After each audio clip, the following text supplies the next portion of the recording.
Le dernier jour hier à l'Assemblée pour respecter les délais constitutionnels, les discussions se sont donc interrompues à minuit, sans vote sur l'ensemble du texte qui part toutefois au Sénat avec les modifications apportées par les députés.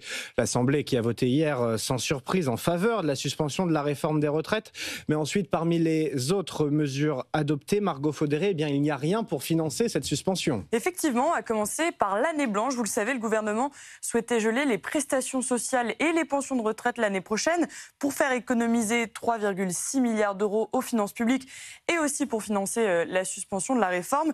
Mais cette mesure était très critiquée par tous les partis politiques, de la gauche au Rassemblement national en passant par les Républicains. Et donc, elle a été très largement rejetée hier à l'Assemblée. Hier aussi, l'hémicycle a soutenu une autre dépense publique. Cela concerne l'ONDAM, c'est l'objectif national d'évolution des dépenses d'assurance maladie. À l'origine, le gouvernement comptait le limiter à environ 270 milliards d'euros en 2026, en progression de 1,6% sur un an. Et finalement, les députés ont voté une rallonge de 1 milliard d'euros qui a en fait été proposée par l'exécutif lui-même pour financer notamment les hôpitaux et les cliniques.